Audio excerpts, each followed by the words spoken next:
Well, good morning, YouTube. We are with Bristle Ridge Custom Woodworking. My name is Bob Gentry. My family either calls me Papa or Biff or Uncle Biff. This is my bride, Susan. We've only been married 43 years. We are new to this YouTube venture, and I think that over the years we've learned some things that maybe you would like to see. I know I have learned a lot off of YouTube, and it's helped me a lot in my business. In our shop we do all kinds of things. People come to us wanting desks, shelves, cabinets, and then we do other things on the side with some fractal burning. Anyhow, the things that we do, we would like to be able to share with you, to empower you to do some of the things that you're aspiring to do, that you want to do. People sometimes say, oh, you're so artistic. Well, I don't know if it's artistic. I don't know if it's anything that's ingenuitive, but it's just the way that we've learned to do things, and we would kind of like to share some of those with you. Everything from sanding to safely cutting, or whatever you may decide that you would like to see. You could email us, or I guess they can put a suggestion below or whatever. Like I say, we're new to this, so if you get a giggle out of something we're doing, it's okay, because I get giggled out a lot. Is that correct? That is absolutely correct. Do you have anything you'd like to say? No. So right now we're just kind of finishing up a job today, and part of that finishing up process is putting the finish on 3 doors. These are heavy fire rated doors. They're going in a government building. And we'll show you some fixtures that we've made for making the finishing process of doors go much easier. So we'll kind of be cutting in and out as we proceed to different steps, but we'll show you that process, and maybe you can get an idea and help you out if you're wanting to finish some doors in your house. Like I say, we've had to make some fixtures, but I'll tell you what, if I had 2 or 3 doors to do, I would do the same thing, because I've done the onesies and twosies back when I had a shop that didn't have a dedicated finish area like we have now. And it was never fun. You can never beat spraying to a flat finish, because if you put a finish on a door and you set it up on its side, you're going to be fighting runs, especially when you have a large panel like this that's flat. So we'll show you the process, and we will kind of explain it as we go along, and hopefully you can learn from us. Once again, we're with Bristle Ridge Custom Woodworking. We are near Warrensburg, Missouri. We have no sponsors. Everything we're doing is on our own, and basically, once again, to reach out and try to help you do some of the things that we've learned to do, and maybe employ the techniques that we've learned.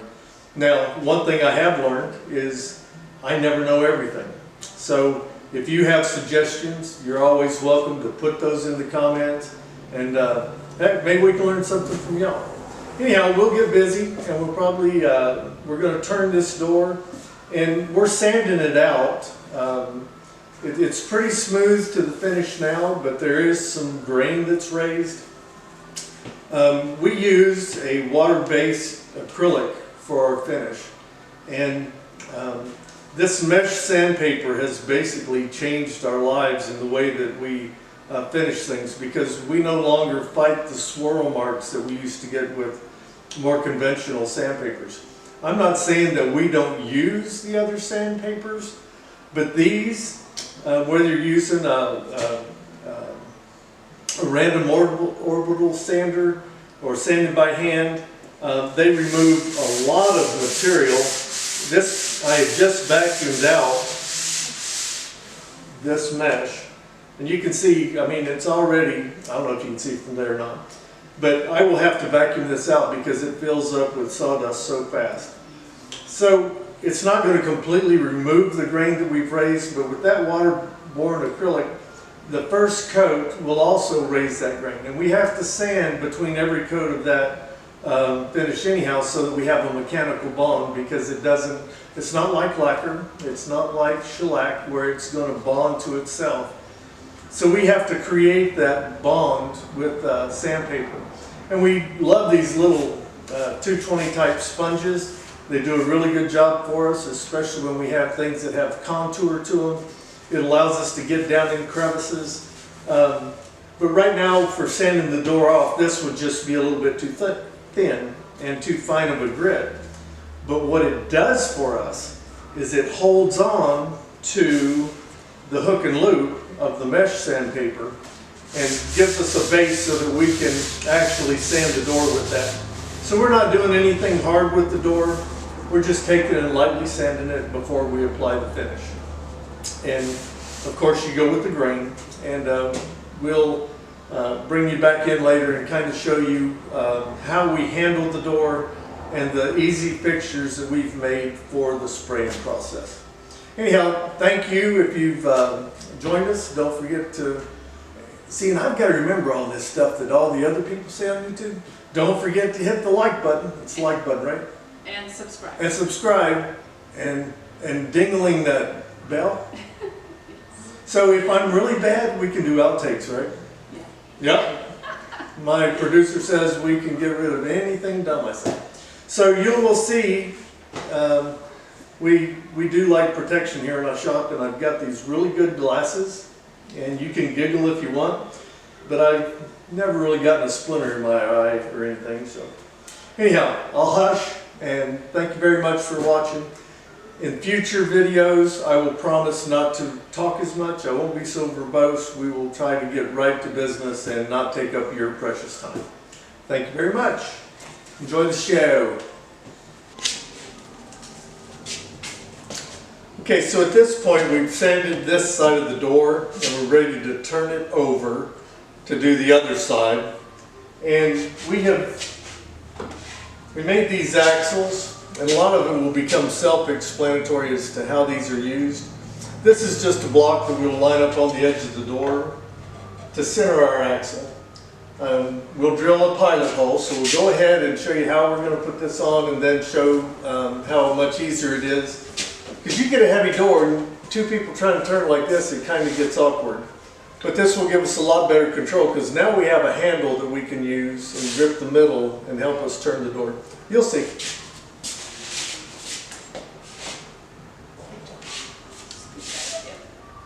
Go down a little on your side.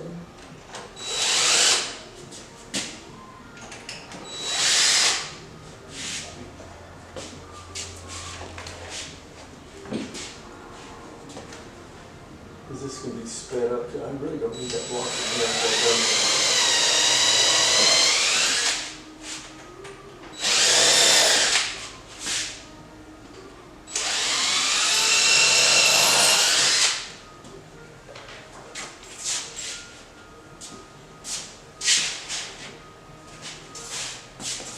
We're using pretty long screws. These are actually decking screws, because we definitely don't want to lose control of the door. So we're putting something pretty beefy in there to hold our axle up.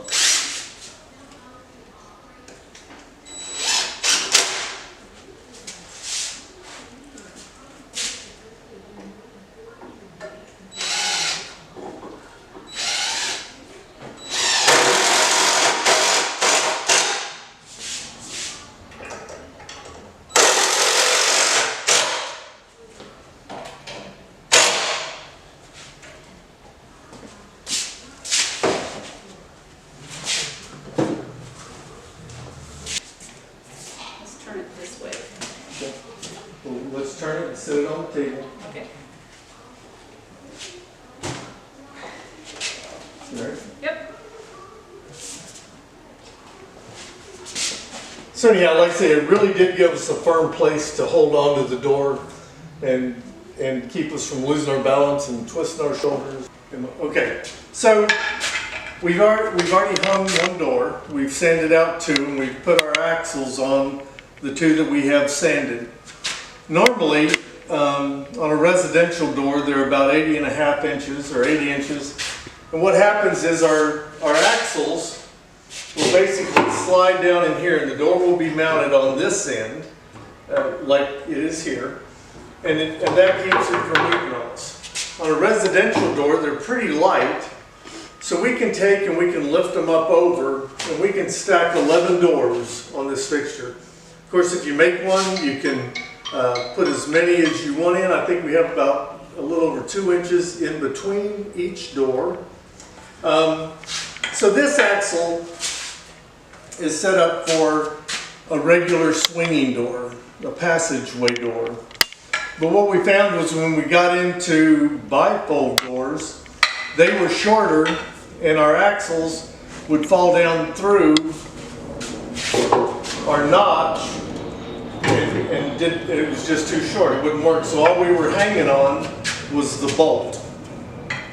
So what we did, and you can maybe see, is we took and we thickened the portion here where the bolt goes through on each end enough to bring it out, so that now when we slide a bifold door into here, that it can't turn. So we have some control over it when we're putting the other doors in. Of course, we love bifolds because they're skinny and light. One thing I did when we made these, I have them made for different widths of bifold doors because of the hardware you put on for the hinge and for the stop. Where the holes are for mounting, we center them up. We just cut a stop, whatever we need out to the sides. In fact, I think this is probably for like a 12-inch. We just go straight to the edge.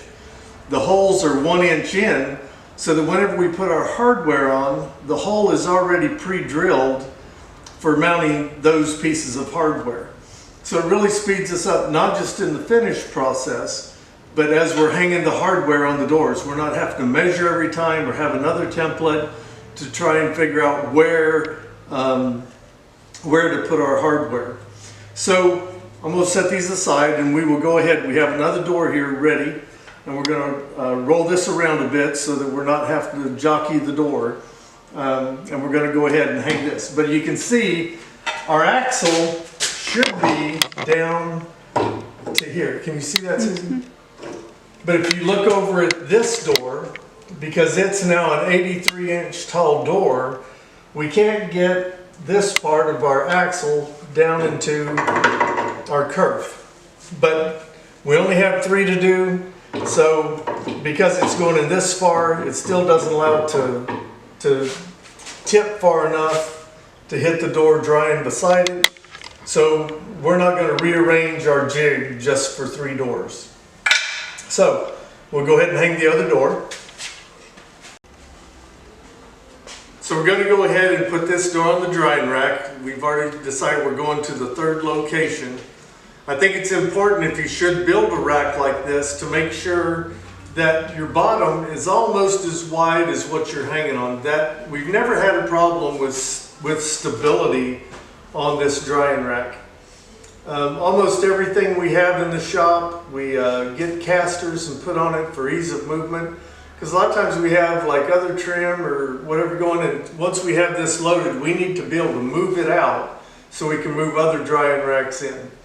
So with that being said, we're going to go ahead and load this door onto the rack.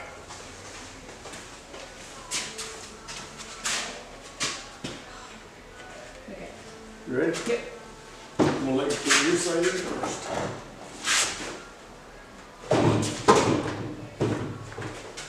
Are you in? Yep. You must be. Okay. Okay, so we have a little bit of play in our fixture, but it's not going to fall over, so we shouldn't have a problem with our door butting into the other one. When we have, we'll load the next door. Susie, we can move that. Just leave the camera where it is. We can move our rotational fixture. Let's slide this back. That's good. Let's bring our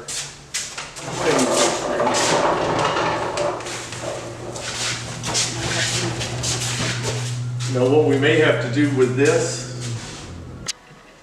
well, even the best laid plans, we were talking about putting our door on our jig, and as we realized it was too long for the drying fixture, we got to realizing, hey, it's going to be too long also for our rotational and finishing fixture. So we went ahead and cut our supports in the middle, We put a block in here to add 3¼ inches, and then we went ahead and spliced it with some Baltic birch. So all this really doing is it's a spreader. We don't have a lot of torsion to keep our end pieces upright. So I think this should do for us. I mean, I can't get any play in it there. So we're going to go ahead and hang the door, and we'll get ready to spray.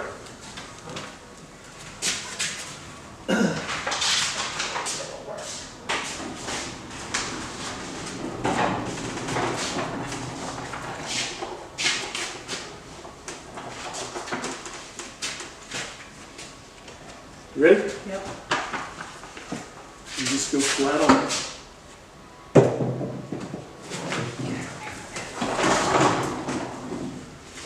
So, show them how it spins. Nope, you do that. Well, let's Okay. spin it. So we do one side and then spin it, and we'll put these bolts in to keep it so it won't tip then.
Okay, so let's move it. Let's just go to the center.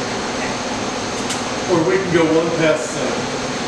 I'm going to lift up and let you take your end first.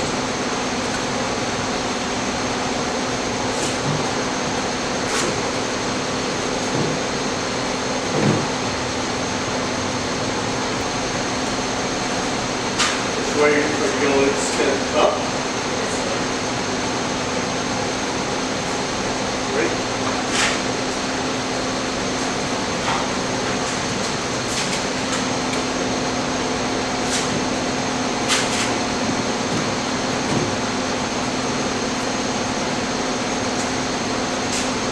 Okay.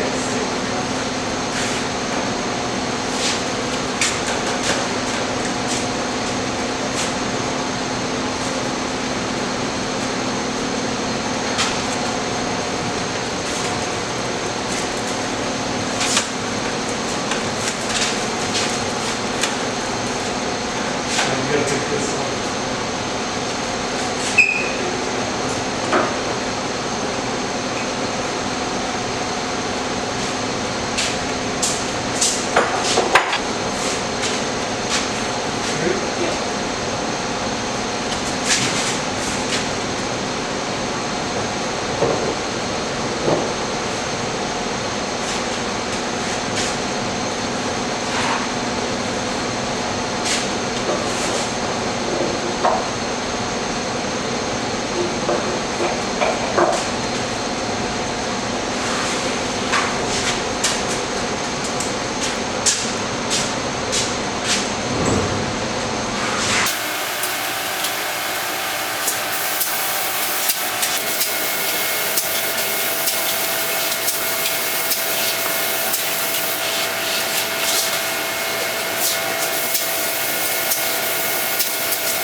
Just through the center.